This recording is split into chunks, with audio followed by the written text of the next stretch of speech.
저는 여행을 그렇게 좋아하지는 않습니다. 예.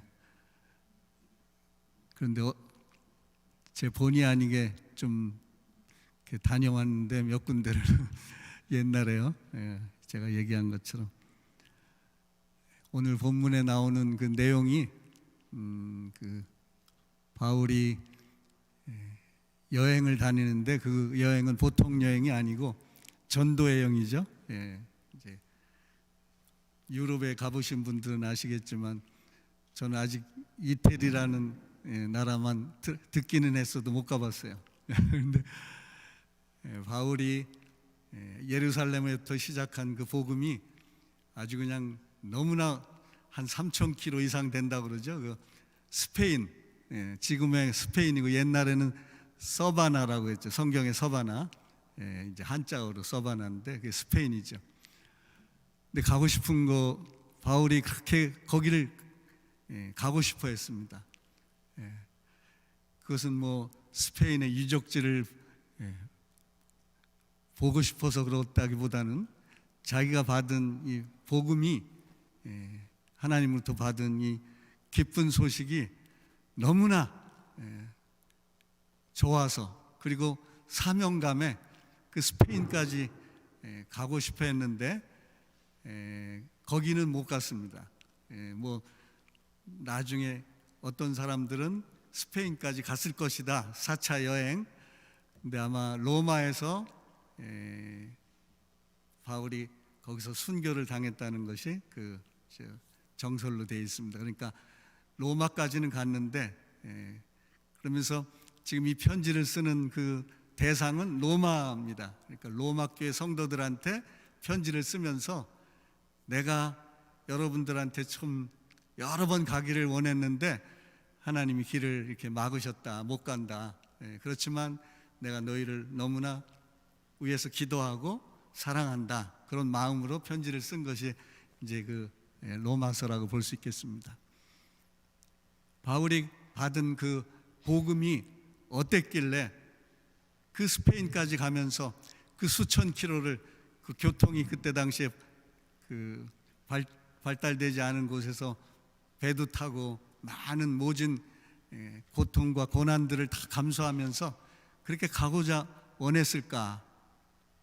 그 내용들을 바울은 다시 또 로마에 있는 성도들에게도 그 소식을 전해주고 싶은 마음으로 편지를 쓴 것이 오늘 로마서입니다. 그 로마서를 쓴 그 장소는 로마에 가기 전에 몇 년 전에, 그러니까 지금의 그리스죠.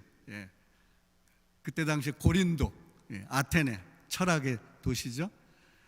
우리 실바 권사님이 그리스를 몇 번 다녀오셨다고 그러는데 저는 이태리도 못 가봤고 그리스는 더더욱 못 가봤고 어쨌든 스페인도 못 가봤습니다. 가보신 분 계세요? 좀 자랑 좀 해주세요. 가신 분들. 어쨌든 우리가 여행은 좀 다녀야 되는데 여건이 마땅치 않죠.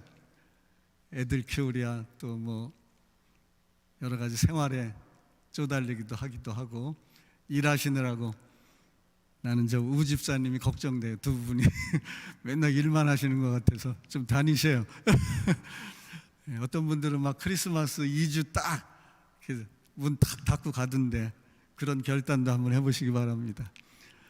어쨌든 우리가 이태리도 가야 되고 스페인도 가야 되고 또 그리스도 가야 되는데 왜 가야 되는지 그 복음에 대해서 먼저 좀 알고 가시면 더 좋을 것 같아서 오늘 로마에 전했던 그 바울의 그 복음에 대해서 이미 알고 있는 내용이지만 다시 한번 또 들어보길 원하고 저도 들어보길 원하고 또 같이 나누는 마음으로 이 말씀을 전했습니다. 저는 아시다시피 이제 은퇴를 했잖아요. 미랄 선교단. 이거 먹어도 되는 건지. 감사합니다.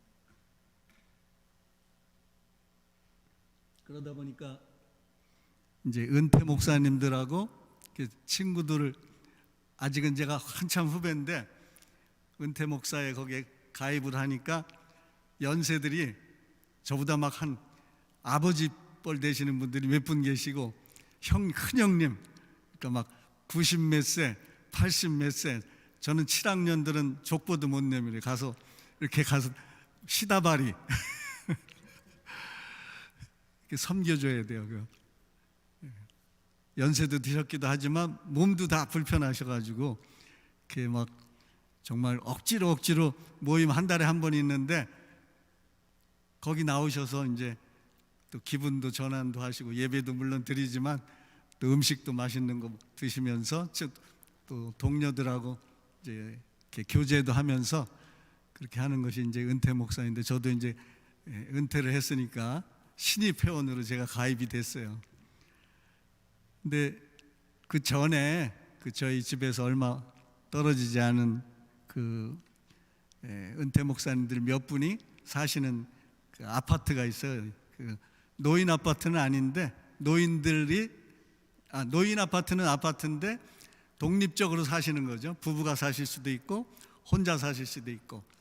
근데 거기에 뭐 시설도 아주 좋고 의사 그런들이 정기적으로 나와서 진료도 해주고 간호사도 있고 아주 편리한 그런 노인 아파트인데, 거기 계시는 그 은퇴 목사님 한 분이 이제 올해 92세가 되세요. 그런데 90세까지 운전을 하셨어요. 우리 정 장로님은 요즘 잘 못 나오시는데 100세가 넘으셔서 운전까지 하시는데, 근데 어느 날 사고를 한번 딱 내시더니, 물론 그 사고는 본인이 잘못은 아닌데 그게 충격을 받으셨나 봐요. 한 일주일 동안 뭐 거의 밥도 못 드시고 정신적으로 그게 트라우마가 생기셔서 당장 그 차를 그냥 손주한테 줘버리고 운전도 안 하고 그렇게 사시면서 이제 하루하루 굉장히 힘드셔요. 이제 운전하다가 안 하시는 분들은 아시겠지만 얼마나 힘들겠어요. 어디를 가고 싶은데 옛날에는 마음대로 갔는데 이제 버스 타야 되니까 그것도 힘들고. 그래서 제가 옆에 있다 보니까 이제 같이, 저도 뭐 특별히 할 일은 없는 것 같고 저한테 맨날 전화가 와서 어디 병원에 가야 되는데 좀 시간 좀 그래서 제가 병원에 모셔다 드리고. 근데 이분이 좋은 거는 근데 엄청 잘 쓰셔요. 왜냐하면 연금을 받으시는데 연금 외에 플러스, 연금은 좀 부족하잖아요. 플러스 자녀들이 4명이 있는데 아들, 딸이 다 그래도 살만하대요. 그래가지고 용돈을 미국에 사니까 US 뭐 100불이든지 200불인지 정기적으로 준대요. 그러니까 그게 이제 하늘나라 갈 때도 얼마 안 남았는데 이거 쓰고 가야지 안 된다고 그러면서 꼭 식사비는 본인이 다 내서 제가 억지로 한번 내고 나머지는 다 본인이 그냥 너무 말려가지고 제가 어떻게 할 수가 없어요. 저도 잘 내는 사람인데 예, 그런 분이 이제 시간이 지나니까 저한테 늘 탄식으로 김 목사 죽겠어. 그래서 왜 그러시냐니까 자기가 금세 그렇게 잊어버린대요. 예, 얼마 전까지 아주 정신이 또렷하셨는데 이제 냉장고에 갔는데 왜 갔는지도 모르겠고, 또 불을 켜놓고 몇 시간씩 나갔다 오니까 그냥 갔다 오니까 막 불이 막 아주 큰일 날 뻔했다고 그러면서 안 되겠다고, 내가 이제 양로원으로 들어가야 되겠다고 그래서 양로원 그것도 신청해 놓으셨어요. 근데 그 양로원 들어가려면 또 몇 년을 기다려야 된대요. 그 사이에 기다리는데 아주 죽을 맛이래요. 본인은 빨리 들어가고 싶은데 갈 수도 없고, 본인이 또 식사를 또 해잡숴야 되잖아요. 그럼 맨날 나가셔야 되고, 어쨌든 그러면서 아주 사는 게 아니라 죽겠다고 맨날, 물론 하나님 앞에서 감사한 것도 있고 지나온 세월 동안에 하나님이 그를 아주 멋있게 사용하셨어요. 침례기 출신 원로 목사님이신데 한국에서 아주 교단 선교부 총무일도 하시고 아주 정신이 좋으셔가지고 미국에 또 목회도 하시고 캐나다에도 오시고 한 3, 40년 여기 사시면서 목회도 아주 다 하시고 원로 목사로 이제 이렇게 되셨는데, 그럼에도 불구하고 죽을 맛이라는 거예요. 탄식을 해요. 탄식. 내가 옛날에는 안 그랬는데 왜 이럴까? 그렇게 정신이 또렷했는데 어제 일도 잘 기억이 잘 안 난다는 거예요. 그러면서 또 저 자신을 이렇게 생각하게 됐습니다. 우리 인생이 이렇게 연약하다는 거, 시간이 지나면서 어떤 사람은 돈 때문에 또 요즘 그냥 몰개지 못 내가지고 저기 하는 사람들이 많잖아요. 렌트도 못 내고, 또 우리 김 목사님처럼 또 건강이 좀 안 좋은 분들은 다른 건 다 필요 없는 거예요. 건강이 최고예요. 아니 뭐 김 목사님이 지금 뭐 생각하는 건 오로지 심장이 튼튼해지는 것밖에 없을 거예요. 다른 거 그렇게 중요하지 않죠. 그렇지만 또 인생을 살다 보면 인간관계도 쉽지 않아요. 그죠? 여러분들 이민 생활 해보셔서 알지만 여기 살면서 이렇게 갈등도 있을 수 있고, 또 크고 작은 감정들이 교회 안에서도 있고, 참 우리 교회 좋은 거는 그렇게 서로 꼬여 있는 관계가, 몰라 제가 속은 잘 모르는데 없는 것 같아요. 다 너무나 순수하고 또 마음들이 참 다른 사람을 잘 이렇게 도우려고 하고, 우리 교회처럼 제가 어디 가든지 갈릴리 교회를 자랑을 하는데 너무나 교회가 순수하다고, 또 지난 5년 동안 우리 김 목사님 오셔가지고 그 동성애 때문에 그 너무나 힘든 과정을 거쳐서 지금 많이 안정이 됐는데, 지금 우리 김 목사님이 그거 싸우느라고 지금 지쳐가지고 또 심장도 그렇게 된 것 같다고, 제가 그렇게는 하지만 어쨌든 이민 생활에 인간적인 갈등이 왜 없겠습니까? 특별히 또 같이 사는 사람들 옆 편내 내 편내 하면서 싸우는 부부 사이가 이게 만만하지 않아요. 그죠? 오래되신 분들은 뭐 성격 차이를 극복했는지 모르지만 저는 아직도 우리 집사람 성격을 잘 모르겠어요. 제가 충청도 무딘 사람인데 아주 무딘 사람, 아주 예민한 사람이 만났으니 이게 안 싸우고 지내면 안 되죠. 어쨌든 이런 관계도 있습니다. 어떤 사람은 또 사업이 잘 안 돼서 요즘 불경기니까 또 물가도 높고, 근데 그것이 피조물, 우리 인간의 탄식이에요. 인간의 탄식. 그 생로병사, 불교에서 말하는 그 병사, 생로병사의 그 과정, 인생이 태어나서 죽기까지의 과정이 그 고통이란 말이죠. 고해, 인생은 바다의 고해처럼, 그게 오늘 바울 사도가 8장에서 이야기하는 것이 7장부터 인생이 고해라는 거죠. 고해. 어떤 고해? 그것은 물론 일반적인 고통을 포함한 것이 죽음에 대한 고통이고 죄에 대한 고통을 압축해서 인간은 이 두 가지 때문에 울 수밖에 없다는 거예요. 탄식할 수밖에 없다는 거죠. 근데 바울이 감사하는 것은 이제는 그런 고통에서 우리는 해방되었다는 것을 선포하는 것입니다. 그러니까 기쁘지 않을 수가 없는 거죠. 로마서 그 성도들에게 다시 한번 그 복음의 비밀을 가르쳐주고 싶은 이유가, 너무나 바울이 받은 그 복음, 또 이미 로마 교회에 있는 성도들도 이미 복음을 알고 있지만 그 다시 한번 그 복음을 확인시켜주는 의미에서 이 복음을 쓰면서, 이 복음은 하나님께서 우리에게 허락하신 최고의 보물 같은 것이죠. 그래서 내가 이 복음을 부끄러워하지 아니한다 그랬습니다. 이것은 구원을 주시는 하나님의 능력이라는 거예요. 바울이 그러면서 로마는 이방인들하고 유대인들하고 같이 섞여 있는 도시잖아요. 그 유대인들이 많이 흩어졌으니까요. 또 그 로마에 있는 성도들이, 로마에 있는 사람들도 복음을 듣고 로마의 현지인들도 교회로 들어왔기 때문에 그 교회 안에 유대인, 이방인들이 다 섞여서 하는 그 교회 공동체가 된 거죠. 그래서 보니까 갈등도 있을 수 있었고, 그래서 유대인만 죄인이 아니고 이방인도 죄인이다. 제가 언젠가 말씀드렸죠. 그래서 유대인은 율법을 가지고 있기 때문에 자기들은 선민이라고 생각했는데 유대인들조차도 죄인이라는 거죠.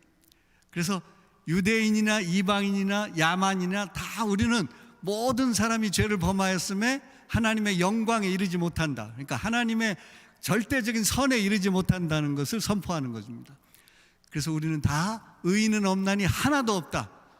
유대인도 죄인이고, 1장에서 모든 인류가 하나님의 뜻을 거스르는 인류, 첫 창세 전에 우리를 택하셔서 이 땅에 만물을 창조하셨는데 그 만물 속에 분명히 하나님의 신성과 능력이 있어서 핑계하지 못하는데, 자연을 통해서도 하나님을 알 수 있는데 사람들이 그 자연을 바꿔버렸다는 거죠. 피조물하고 전능하신 하나님과 피조물을 바꿔서 자연을 숭배한다는 거죠. 자연을 숭배하고 자기를 숭배하고, 그래서 동물을 숭배하고. 그때 히랍의 그 로마의 그 신들이 많았잖아요. 그 하나님이 아닌 다른 동물과 우상들을 하나님인 것처럼 인생을 걸고 사는 거예요. 지금 뭐 그렇게 하는 사람들은 그렇게 많지는 않은 것 같아요.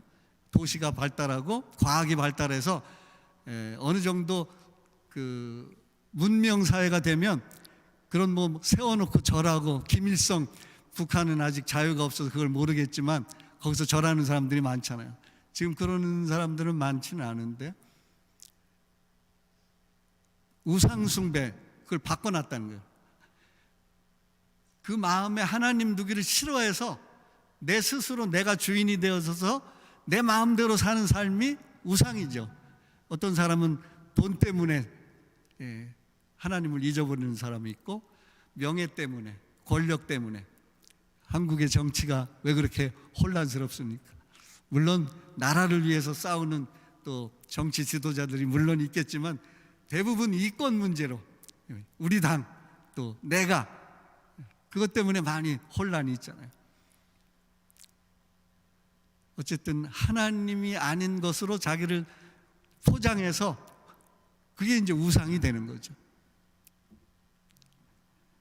피조물을 조물주보다 더 경배하고 섬긴다고 바울이 선포하면서 이제 의인은 유대인이나 헬라인이나 다 우리는 죄인이라는 것을 말씀하고 있습니다.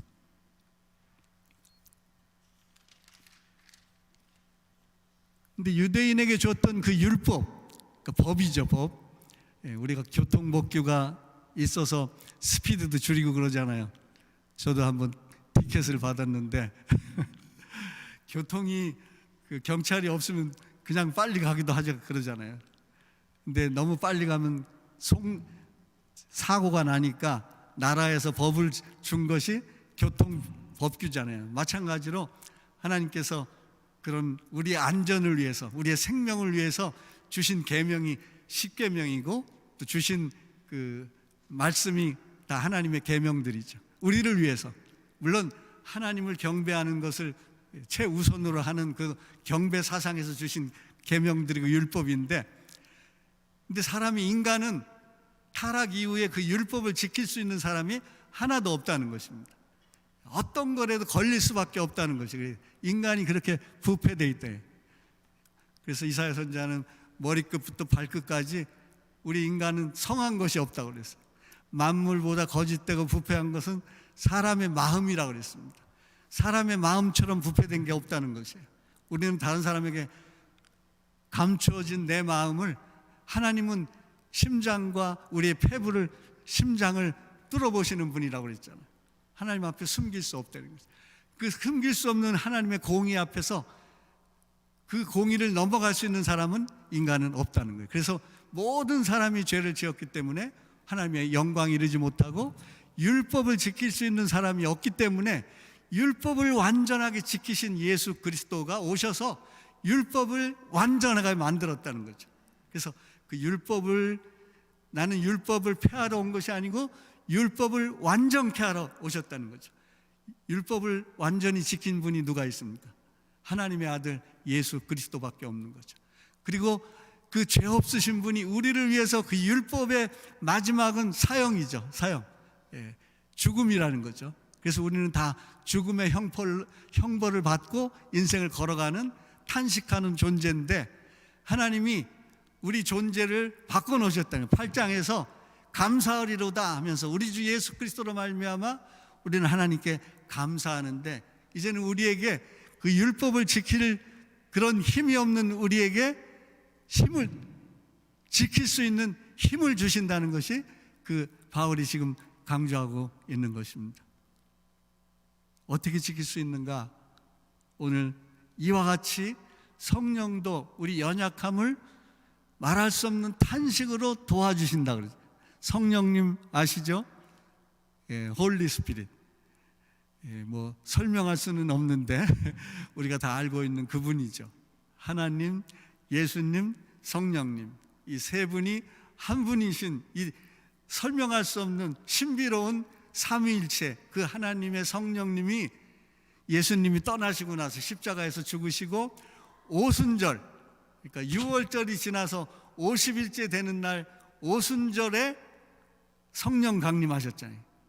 예수님은 떠나셨지만 예수님과 똑같은 하나님의 영이신 성령님이 오시는, 전 세계적으로, 그러니까 우주적인, 옛날에도 성령님이 계셨죠. 삼위일체시니까.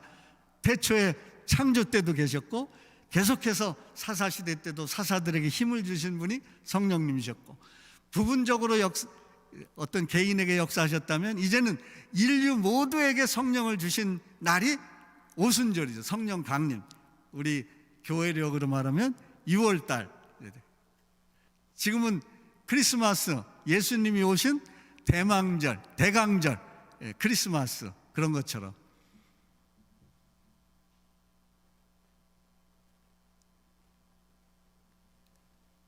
그런데 오늘 바울이 성령님에 대해서 말씀하시기를, 성령님이 우리와 똑같이 탄식을 하신다. 탄식.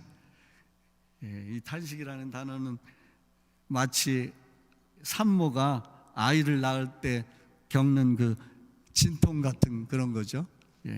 얼마나 산모님들이 힘듭니까? 옛날에 그래서, 요즘은 무통분만도 있어서 그냥 낳는다고 하는데, 옛날엔 죽을 만큼 힘든 게 아기 낳는 거라고 그러잖아요. 근데 그 아기 낳는 것은 또 생명을 바라보는 소망이 있잖아요. 바울이 지금 탄식하면서도 우리에겐 소망이 있다는 거죠. 그 소망을 우리가 붙잡아야 된다는 거고, 그 소망 때문에 우리가 힘을 얻는 것이고, 그 소망이 뭐냐 하면 우리가 잘 알고 있는 예수 그리스도의 그 부활이죠. 부활. 근데 우리가 이 땅을 살면서 그 바울이 8장에 가면은 이런 말을 합니다. 하나님이 우리를 미리 아셔가지고 예정하셔서 선택하신다고 그랬죠. 선택하시고 의롭다 칭해 주신다고 그러니까. 의롭다 칭하는 그 방법이 성령님을 보내주셔서 예수를 믿는 사람들, 그러니까 누구든지 예수를 주라고 시인하는 그 사람들이 성령님을 선물로 받는 거죠. 그런데 이 예수를 주님이시다, 하나님의 아들이시다, 나를 위해서 죽으시고 3일 만에 부활하셨다라는 그 복음을 듣고 믿어지는 것이 또 은혜입니다. 내가 억지로 믿어야지 해서 믿어지는 게 아니라는 거죠. 그러니까 은혜 받는 것이 이게 보통 어려운 건 또 아니에요. 쉬운 건데도 억지로 해서 안 되는 게 은혜란 말이죠. 근데 나도 모르게 로마서에 보면 하나님을 아버지로 부르게 된, 성령 받은 사람은 하나님을 아버지로 인식이 된다는 거예요.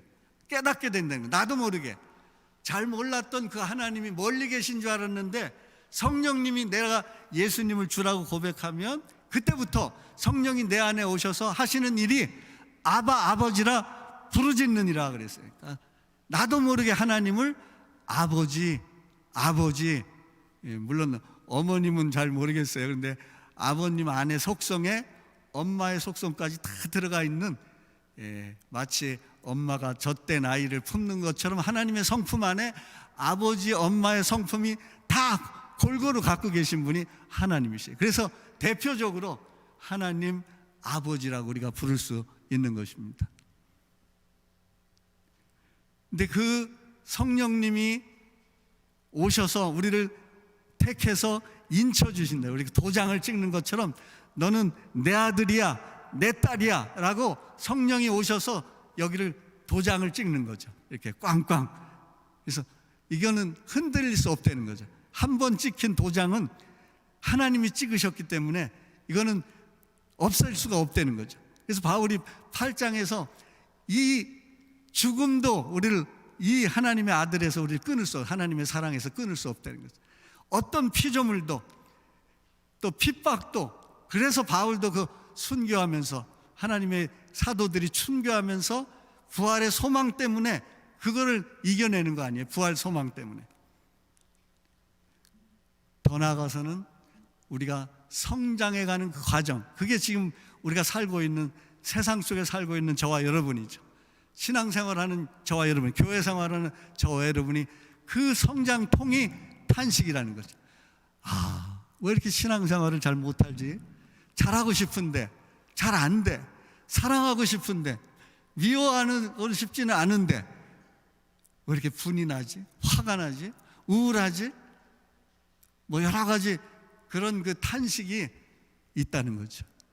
근데 그건 정상이고, 그 탄식 때문에 우리는 하나님의 소망을 바라보고 이 땅이 전부가 아니라는 것을 알게 되고 더 좋은 본향이 있다는 것을 사모하게 된다. 그 나라가 있음을 사모하고 하나님 나라에, 근데 그 피조물 가운데 사람만 있는 것이 아니고요, 동식물도 같이 있습니다. 여기 바울이 8장에서 피조물도 사람처럼 이렇게 탄식한다는 거죠. 우리가 보이지 않지만 피조물도, 자연도 망가져 있잖아요. 지금 동물의 세계는 다 약육강식이잖아요. 힘센 놈이 약한 놈을 잡아먹는 세계가 동물의 세계인데 그들도 탄식한다는 거죠. 사자를 무서워하고 표범을 무서워하고 호랑이를 무서워하고, 그게 동물의 세계죠. 그게 바뀌었기 때문에, 하나님이 질서와 원리에서 어긋났기 때문에 그렇습니다. 그게 타락한 세상의 그 본질이라는 거죠. 근데 이사야 선지자는 이사야 11장에 이새의 뿌리에서, 이새의 가지에서 새로운 자손이 나라를 다스리는 그 평화의 나라가 오면 사자가 어린 양과 함께 풀을 먹고, 소가 풀을, 그 표범도 풀을 먹고, 독사굴에 아이가 손을 넣어도 물지 않는 그 나라가 온다는 거죠. 그 예수님의 평화의 나라, 하나님의 나라가 왔으면 그 질서가, 피조물도 회복이 되어져서 완전해져서 그 피조물이 하나님을 찬양하고 우리를 위해주는 그 동물과 식물이 된다는 거죠. 동물도 하나님이 엄청 사랑하시는 것 같아요. 요나서에 보면 요나의 그 백성들을, 그 하나님이 니느웨 백성들을 그 구하기 위해서 얼마나 그 사랑한다고 그렇게 이야기합니다. 아낀다고. 그러면서 동물도 거기 많이 있다고 그래서, 내가 아끼는 동물이 그 니느웨 땅이 많이 있다는 거예요. 하나님 보면 하나님이 만들어 놓은 그 질서 체계에 인간도 있지만 동물도 있고 식물도 있고, 우리가 가까워야 될 동식물도 우리에게 맡겨준 거죠. 그걸 잘 관리하라고. 근데 그게 어긋나서 그런데, 어쨌든 우리 연약함을 탄식하면서 우리와 똑같이 같은 마음으로 탄식하면서 우리를 도우시는 분이 하나님이시라는 거죠. 그러니까 우리가 인생에 있어서 당할 수 있는 수많은 고통, 아픔, 상처, 이런 것들을 같이 주님께서 담당해 주신다는 거죠. 이미 십자가에서 담당하셨지만 예수께서 그 담당하신 분은 하늘로 올라가셔서 하나님 우편에서 우리를 위해서 친히 기도하시고, 땅에서는 성령께서 우리와 함께 지금 여기서 기도하시면서 우리로 하여금 힘을 내게 하시고, 감동을 주시고, 은혜를 주시고, 슬픔을 이겨내게 하시고, 소망을 주시고, 믿음을 주시고, 부활의 그것들을 깨닫게 하셔서 가게 한다는 거죠. 언제까지? 영화로운 때까지, 우리가 죽기까지. 그래서 하나님 나라 갈 때까지 우리를 붙잡고 계신 분이 성령님이라는 거예요. 탄식하면서. 이것은 마치 부모가 아이를 탄식하며 바라보는 그 시선처럼 하나님이 우리의 영적인 부모님이 되셔서 우리 안에서 우리를 탄식하며 우리가 심지어 죄에 빠질 때까지라도 그 현장에서 안타깝게 그 깊은 웅덩이와 수렁에서도 우리를 돌보시려고, 건지시려고, 기가 막힐 반석 위에 두시려고 우리를 돌보시고 도우시고 안타까워하시며 회개하게 하시고 슬퍼하게 하시고 죄를 미워하게 하시는 그 하나님의 성령님의 역사가 우리의 신앙생활 한 걸음 한 걸음 속에 하나님의 탄식하며 도와주신다는 것입니다. 그렇기 때문에 그것은 영적인 도움뿐만 아니라 우리 일상생활에서 일어날 수 있는 크고 작은 일들을 다 하나님께 맡기면서, 하나님, 내가 인생을 살면서 이것 때문에 너무나 힘듭니다. 이것 때문에 고통받고 있습니다. 이것 때문에 내가 도저히 견딜 수 없습니다.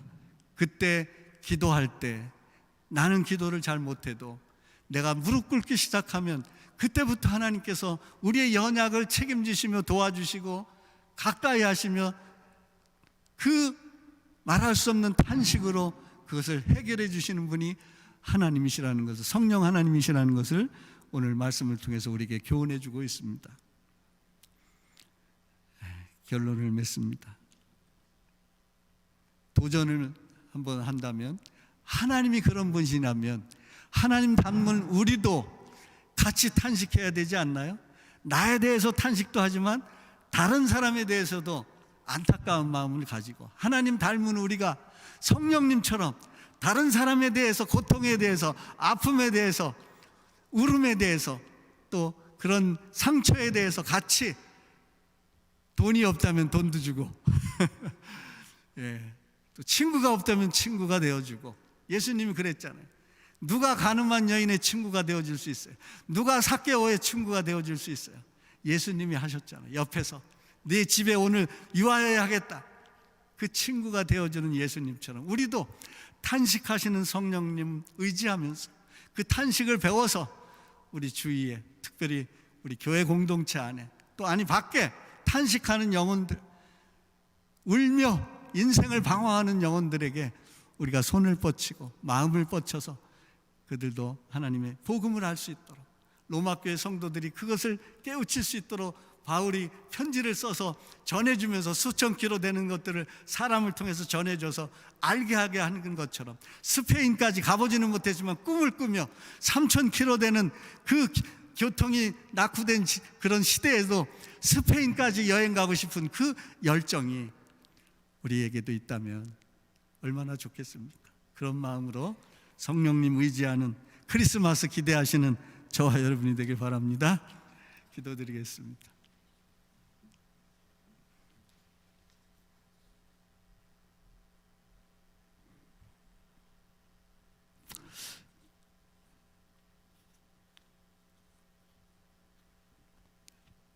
하나님 아버지, 우리가 정말 무엇이 가는데 이렇게 하나님을 알게 해주셔서 예배당에 와서 찬양도 하며 기도도 하며 말씀도 들으며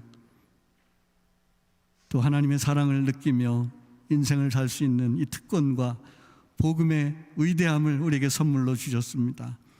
너희가 그 은혜를 인하여 믿음으로 말미암아 구원을 얻게 해주셨는데, 하나님의 선물인 이 구원을 우리가 날마다 우리 삶에서 기쁨으로 간직하며, 또 우리가 이 땅을 살면서 얼마나 많은 힘든 일들, 고통스러운 일들, 특별히 질병과 또 안타까움 속에서 하루하루 지날 때가 있습니다.